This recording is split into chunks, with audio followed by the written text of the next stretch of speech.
बिस्मिल्लाहिर्रहमानिर्रहीम। अस्सलाम वालेकुम। EFS मार्केटिंग के प्लेटफॉर्म से मैं साजिद काजी हूँ और एक और वीडियो के साथ आपकी खिदमत में हाज़िर हूँ। आज इस वीडियो में हम रियल एस्टेट के फ्यूचर के हवाले से बात करेंगे। बहुत सारी हाउसिंग सोसाइटीज़ जो रावलपिंडी इस्लामाबाद के गिरदो नवाब में वाक़ हैं, उनके साथ 2022-23 में क्या सलूक हुआ और फ्यूचर उनका किस तरह से होगा, और अगर आपने वहाँ पे इन्वेस्टमेंट की हुई है तो आपको क्या वहाँ पे इन्वेस्टमेंट होल्ड करनी चाहिए या भी निकाल लेनी चाहिए, और कितना टाइम अगर आप मज़ीद होल्ड करें तो आपकी अपनी जो एक्चुअल इन्वेस्टमेंट है उसकी रिकवरी हो सकती है। अगर हम बात करें रियल एस्टेट सेक्टर के हवाले से तो बहुत सारी मुतज़ाद इंफॉर्मेशन जो है वो शेयर की जाती है और बहुत सारे ऐसे लोग इसके ऊपर बात करते हैं जिनका रियल एस्टेट से कोई ख़ास ताल्लुक़ नहीं है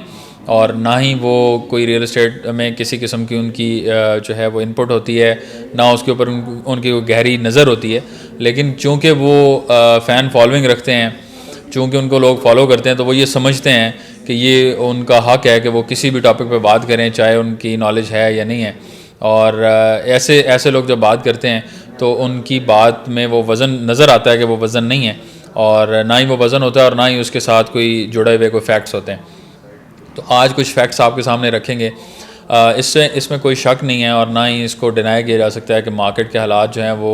अभी उस तरह से काम नहीं कर रहे, या प्रॉपरली जो सेल्स हैं रियल एस्टेट सेक्टर में वो उस तरह से नहीं हो रही, लोग परचेजिंग उस तरह से नहीं कर रहे जिस तरह से आज से 1.5 से 2 साल पहले कर रहे थे। क्योंकि सबसे बड़ी वजह जो है वो पॉलिटिकल इंस्टेबिलिटी है, और जो हमें नज़र आ रहा है ये फ्यूचर में किस तरफ जाएगी, क्या उसके अंदर सिनेरियो होगा, उसके ऊपर हर तरह से जो है वो हर एक बंदे की अपनी राय है। और राय से मेरी मुराद ये है कि जो जिसका दिल कर रहा होता है, जो जिसका जी चाह रहा होता है कि इस तरह से हो, वो उस तरह की राय रखता है और उस तरह की बात करता है। लेकिन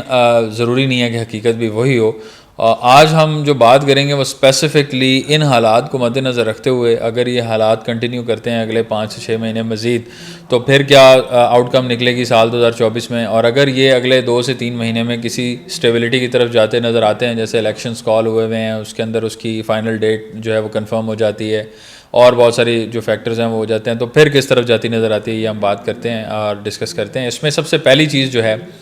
वो गुलबर्ग ग्रीन्स, फैसल हिल्स, बहरिया टाउन, DHA की वो फाइलें हैं जिनकी पोजेसन अभी अवेलेबल नहीं है। अब बहरिया और DHA की अगर बात की जाए तो लोग हैरान होंगे कि काफ़ी ऐसे उनकी भी प्रोडक्ट्स मौजूद हैं जिनकी पोजेसन नहीं है, और पिछले 3-3, 4-4 साल से लोग पोजेसन का इंतज़ार कर रहे हैं, लेकिन वहाँ पे भी पोजेसन अवेलेबल नहीं हुई। अगर बहरिया की बात करें तो उसमें बहरिया ऑर्चर्ड्स के अंदर बहुत सारी फाइलें ऐसी हैं जिनकी पोजेसन अभी अवेलेबल नहीं है। अगर हम बात करें बहरिया फेज़ 8 एक्सटेंशन की, तो उसमें भी अभी पोजेसन जो है वो अवेलेबल नहीं है। बहुत सारे एरिया के अंदर फेज़ 8 एक्सटेंशन के प्रीसेंट 1 to 6 में भी पोजेसन अवेलेबल नहीं है। और इसके अलावा DHA में, DHA वैली के अंदर अगर देखें तो वहाँ पे बहुत सारी नॉन पोजेसन फाइल्स जो हैं वो आपको मिलती हैं। गुलबर्ग ग्रीन्स के अंदर AA ब्लॉक है और उससे ऑनवर्ड्स जितना भी एरिया है वहाँ पोजेसन नहीं है। उससे पहले भी बहुत सारी ऐसी जगह हैं जहाँ पे कुछ जगह पे पोजेसन है और बहुत सारे नॉन पोजेसन एरियाज़ जो हैं वो मौजूद हैं। फैसल हिल्स के अंदर भी इसी तरह से मिक्स एंड मैच है, कुछ जगह की पोजेसन आ गई है, कुछ जगह की पोजेसन अभी अवेलेबल नहीं है।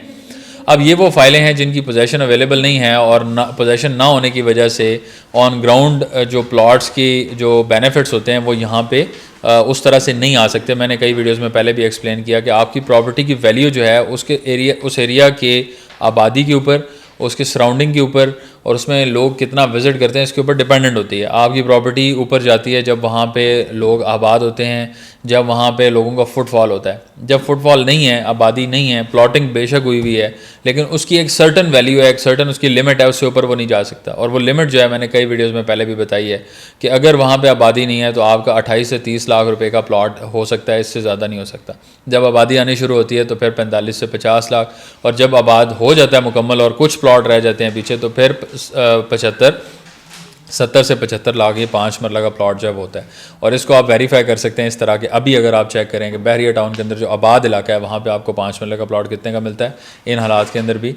और इसके साथ जो है वो गैर आबाद इलाका जो है वहाँ पे आपको कितने का मिलता है। इसी तरह से फैसल हिल्स में देखें तो आपको बहुत सारा एरिया जो है वो गैर आबाद मिलता है, और उसके अंदर आपकी प्लॉट्स की प्राइसेस जो हैं वो क्या चल रही हैं। तो ये सारी चीज़ें जो हैं फैक्ट्स के साथ बैक्ड हैं।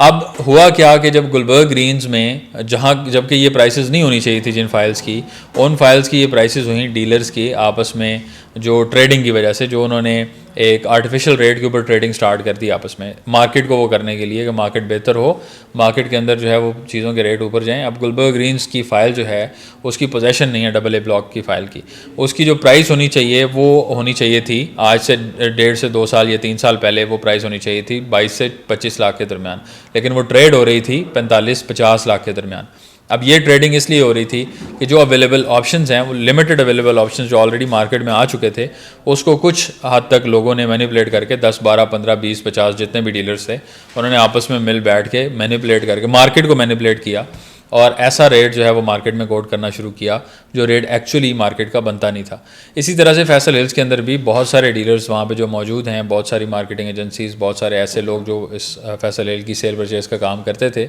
उन्होंने भी मार्केट को मैनिपुलेट करना शुरू किया और मार्केट के अंदर ऐसे रेट्स को कोट करने शुरू किया 45 lakh, 48 lakh, 50 lakh for a plot जिसकी अभी पोजेसन भी अवेलेबल नहीं है, वो भी 40-42 तक पहुँच चुके थे। अब उसमें 15-15 लाख रुपए ओन जो है वो डाउन पेमेंट्स के साथ भी लोगों ने पे किया और ऐसे प्लॉट जो कि अभी बुकिंग कर रहे थे उसके साथ 10 लाख 15 लाख रुपए ओन के ऊपर बात चली गई और वहाँ भी लोगों ने जो है वो बहुत ज़्यादा नुकसान किए। ये मैं उन लोगों की बात कर रहा हूँ जो एंड कस्टमर थे, जिनको आइडिया नहीं था, जिनको मार्केट नॉलेज थी भी, उन्होंने भी 4-4, 5-5 लाख रुपये ओन दिए। और क्यों इसलिए ओन दिए कि अवेलेबिलिटी को जो है वो इस तरह से मेंटेन किया गया कि जो अवेलेबल ऑप्शंस हैं, अब डिमांड तो आ रही है लेकिन सप्लाई को कम कर दिया गया और सप्लाई कम होने की वजह से जी आप इतना ऑन पे करें तो हम आपको दे देते हैं। अवेलेबल ऑप्शंस तो रहते ही हैं, अवेलेबिलिटी रहती है हमेशा, सोसाइटीज़ के अंदर लोग जो है वो आपको चीज़ें प्रोवाइड कर सकते हैं। और ये हमने देखा है मुख्तलिफ हाउसिंग सोसाइटीज़ के अंदर कि अनाउंसमेंट्स होती हैं कि डेट क्लोज हो रही है, आज आखिरी डेट है, 15 तारीख आखिरी डेट है, लेकिन उसके बाद भी अवेलेबिलिटी उसकी रहती है। ये सिनेरियो जो था, जब लोगों को ये पता चला कि क्लोजिंग चल रही है तो लोगों ने जल्दबाजी में ओन अमाउंट पे करनी शुरू की कि इससे पहले हम दे देते हैं। वो ओन अमाउंट्स जो हैं वो आज लोगों के गले पड़ी हुई। अब जिसने 4,35,000 रुपये पे फैसल हिल्स की बुकिंग की थी 5 मरला प्लॉट की, और उसके बाद 1,92,95,000 रुपये की क्वार्टरली इंस्टॉलमेंट जो है वो पे की हैं, 6 इंस्टॉलमेंट्स पे की हैं, उसके साथ उसने 10-15 लाख रुपये ओन दिया हुआ है। आज अगर वो फाइल को रीसेल में लेके जाता है, चाहे उसका प्लॉट नंबर लगा हुआ है या नहीं लगा हुआ, रिगार्डलेस ऑफ द फैक्ट, अगर आज वो रीसेल में जाता है तो वो जो 15 लाख, 12 लाख, 10 लाख जितना भी ओन उसने दिया था वो सारा ऊपर से स्केप हो जाता है। तो इस वजह से ये काफ़ी हद तक इसका नुकसान जो है हमें देखने को मिला है। ये सारी चीज़ें जो हैं यही इंप्लीमेंट हुई गुलबर्ग ग्रीन्स के ऊपर, यही इंप्लीमेंट हुई बहरिया की जो फाइल्स हैं उसके ऊपर, लेकिन बहरिया के अंदर फिर भी रेट्स जो हैं वो मेंटेन रहे। उसमें इतना ज़्यादा नुकसान लोगों को देखने को नहीं मिला। प्रीसेंट 1 to 6 की फाइल्स के अंदर भी डीलर्स ने अपने तय बड़ी कोशिश की और बड़ा कुछ उन्होंने यहाँ पे भी किया, बड़े खाबे जो हैं वहाँ यहाँ पे लोगों ने चलाए हैं, लेकिन उसके बावजूद जो है वो रेट्स क्योंकि बहुत कम थे और वो अपनी स्टेबिलिटी उन्होंने अपनी बरकरार रखी। और आज अगर बात करें तो इन हालात में जैसे ही रिंग रोड की अनाउंसमेंट आई है तो प्रीसेंट 1 to 6 की फाइल्स में उनके रेट्स में बेहतरी आई है, उनके रेट्स बेहतर हुए हैं, उनके रेट्स बढ़े हैं। और वो बड़े इसीलिए हैं क्योंकि वो एक कम से कम जो अपनी वैल्यू थी उसके ऊपर मौजूद थे। अगर वो वैल्यू ही उनकी 50 लाख पे सेट हुई भी होती डीलर्स के करने की वजह से, तो फिर कभी भी ये रेट्स ऊपर नहीं जा सकते। तो ये एक बड़ा इंपॉर्टेंट फैक्टर है जिसको ये ज़हन में रखना चाहिए कि जो एक्चुअल ऑन ग्राउंड प्लॉट की उसके सराउंडिंग के मुताबिक उसके जो खदोहाल ऑलरेडी वहाँ पे मौजूद हैं, उसकी आबादी वहाँ पे जो मौजूद है, वहाँ पे कमर्शियल एक्टिविटी है, एक्सेस पॉइंट ऑफ व्यू से कितनी आसान एक्सेस है, रूट्स क्या क्या उसको लगते हैं, ये सारे फैक्टर्स जो हैं उसकी प्राइस को एवेल्यूएट करते हैं, उसकी प्राइस के अंदर एक किरदार अदा करते हैं कि इसकी प्राइस क्या होनी चाहिए, उस जगह की प्राइस क्या होनी चाहिए।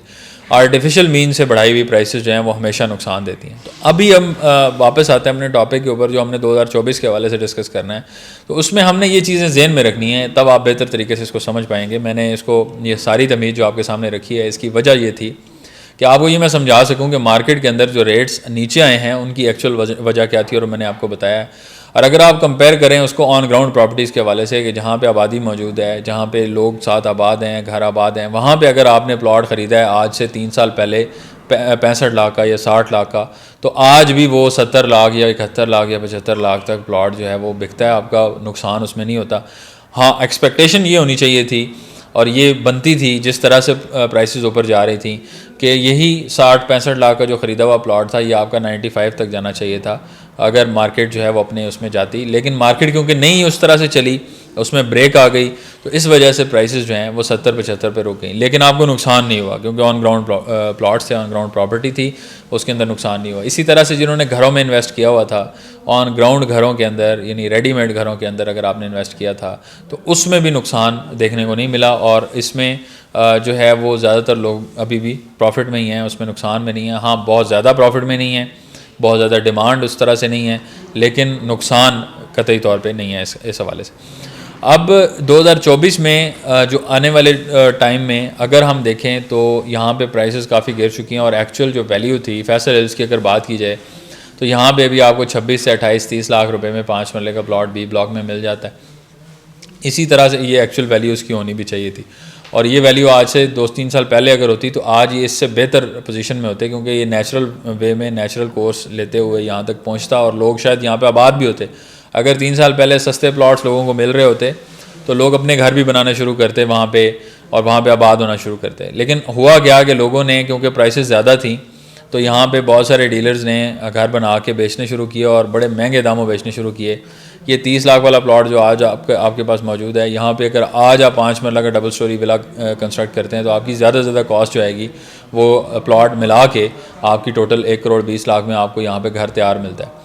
फैसल हिल्स में सिर्फ जहाँ पे 30 लाख का प्लॉट है, वहाँ पे आप 70-80 लाख रुपया 85 लाख रुपया ऊपर लगाते हैं तो आपका बहुत अच्छा बेहतरीन लेविश किस्म का घर जो है वो तैयार हो जाता है, 5 मरला का डबल स्टोरी। और ये 5 मरला का डबल स्टोरी घर जो है यहाँ पे लोगों ने ऑफ़र करना शुरू किया हुआ था 2 करोड़ 20, 2 करोड़ 30, 2 करोड़ 85 लाख तक भी, जो कि एक बड़ी ज़्यादती वाली बात है ऐसी मार्केट के अंदर जहाँ पे घर ऑलरेडी मौजूद नहीं है और आप विलास जो है कंस्ट्रक्ट करें, और स्पेशली उस टाइम पे जबकि society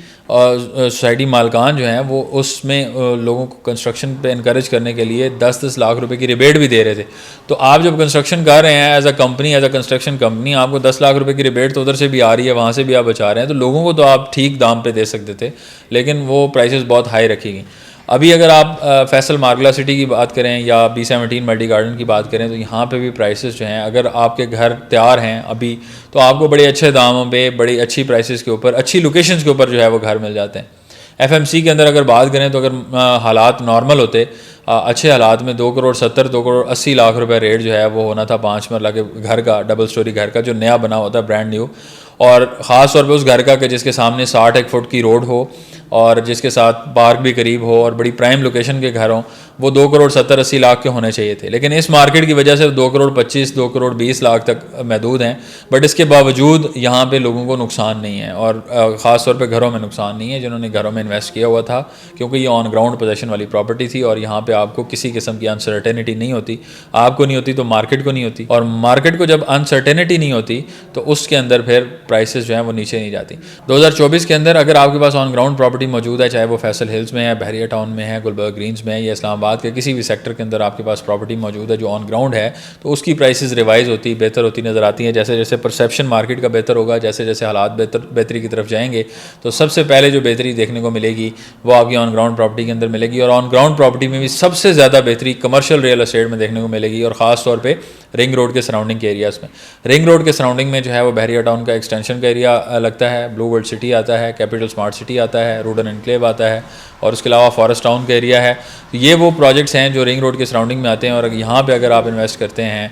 in the long run आपको यहाँ पे बेहतर से बेहतर फ़ायदा मिल जाता है। तो ऑन ग्राउंड प्रॉपर्टी में आप इन्वेस्ट करेंगे आज तो उसमें आपको शॉर्ट टर्म में अच्छा रिटर्न जो है वो मिल सकता है। मिनिमम भी आपको अगर 5 मरला फैसल हिल्स की अगर बात करें तो आप किसी न किसी तरीके से कोशिश करके 26-27 लाख की रेंज में 5 मरला का प्लॉट यहाँ पे तलाश कर सकते हैं, आपको मिल जाएगा। आप ऑफ़र देंगे, हो सकता है आपकी ऑफ़र एक्सेप्ट हो जाए और आप 26-27 की रेंज में प्लॉट लेते हैं, तो यही आप जून 2024 के बाद ये प्लॉट आपका आराम से 30, 31, 32 तक आसानी से बिक सकता है। तो इसमें आपके पास एक कुशन मौजूद है 4-5 लाख का, जो आप रिटर्न जो है वो ले सकते हैं। और इसमें अगर आप मल्टीपल प्लॉट्स में इन्वेस्ट करते हैं तो आपको इसमें फ़ायदा हो सकता है। ये इससे नीचे प्राइस नहीं जाएगी, बाय द वे, अगर इस हवाले से भी क्वेश्चन हमसे किए गए थे, तो इससे नीचे ये प्राइस नहीं जा सकती, क्योंकि एक्चुअल प्राइस जो वहाँ पे होनी चाहिए उसके मुताबिक जो है वो पहुँच चुकी है। तो ये मेरी असेसमेंट के मुताबिक this is the best you can get. 26-27 lakh रुपए में अगर आपको यहाँ पे प्लॉट मिलता है, this is the best price you can get now और in any market, in any scenario, in any situation। तो इसी तरह से जो सेकंड ऑप्शन आपके पास आता है वो बैरियर टाउन के एक्सटेंशन का है। उसमें प्रीसेंट 1 to 6 में अगर आप फाइल्स खरीदते हैं तो यहाँ भी 26 से 30 लाख के दरमियान आपको अच्छी फाइल जो है वो मिल जाती है। इसमें 3 तरह की फाइल्स हैं, ये जहन में रखिएगा। एक गिफ्टेड हैं, IDN और IET फाइल्स हैं। उसका डिफरेंस मैं ऑलरेडी बता चुका हूँ, मेरे यूट्यूब चैनल के ऊपर वीडियो मौजूद है, वो आप देख सकते हैं कि इनमें डिफरेंस क्या होता है। और आपने कोशिश करना है कि IET फाइल्स जो हैं वो तलाश करनी है और वो आपने लेनी है, और चाहे उसके लिए आपको लाख 1.5 लाख रुपये फालतू भी देना पड़े, आपने कोशिश करनी है कि IET फाइल्स आपके पास होनी चाहिए और उसमें आप इन्वेस्ट करें, वो आप फाइल्स लें और उसमें कोशिश करें कि कैटेगरी के प्लॉट्स के ऊपर अगर आप जाएं तो उसमें आपको ज़्यादा बेहतर फ़ायदा मिल सकता है। तो ये वो तमाम चीज़ें थी, ये वो तमाम फैक्टर्स थे जो साल 2023 में सामने आए जिसकी वजह से नुकसान हुआ। और उसके बाद 2024 के अंदर अगर आप ये कुछ चीज़ें ज़हन में रखते हैं, अगर आप इस तरह से इन्वेस्ट करते हैं कि आप ऑन ग्राउंड प्रॉपर्टी की तरफ जाते हैं, आप कमर्शियल रियल एस्टेट की तरफ जाते हैं, या आप ऐसी जगह पे जाते हैं जहाँ पे प्राइसेस जो हैं वो अपने नेचुरल कोर्स तक पहुँच चुकी हैं, और उसको असेस करने का बड़ा आसान तरीका मैं आपको बता चुका हूँ। इस वीडियो के अंदर भी मैंने बताया, इससे पहले वीडियोज़ में मैंने बताया। असेसमेंट के लिए आप ऑन ग्राउंड जाएं, आप उसके सराउंडिंग को देखें। इवन आजकल तो गूगल मैप्स के ऊपर आप देख सकते हैं सराउंडिंग में आबादी कितनी है, एक्सेसिबिलिटी क्या है, मेन रोड्स क्या आते हैं। Main roads, main accessing points जो हैं रावलपिंडी इस्लामाबाद के, आपका GT रोड है, उसके अलावा आपका इस्लामाबाद एक्सप्रेसवे है, कश्मीर हाईवे है, मार्गला एक्सप्रेसवे है, रिंग रोड जो भी नया बन रहा है वो है, मोटरवे M1 है, M2 है। ये वो तमाम एक्सेस पॉइंट्स हैं जो कि आपके मेन एक्सेस पॉइंट्स हैं, और आपने जो भी प्रॉपर्टी की असेसमेंट करनी है वो इन पॉइंट्स को ज़हन में रखते हुए करनी है कि इनसे कितने फासले के ऊपर आप प्रॉपर्टी जो है वो ख़रीद रहे हैं, और ये फैक्टर जो है ये इफ़ेक्ट करेगा आपके इस डिसीजन को फ्यूचर में जब आप रिटर्न लेने जा रहे होंगे। आज की वीडियो के लिए इतना ही, मिलते हैं आपसे नेक्स्ट वीडियो में, तब तक के लिए अल्लाह हाफ़िज़।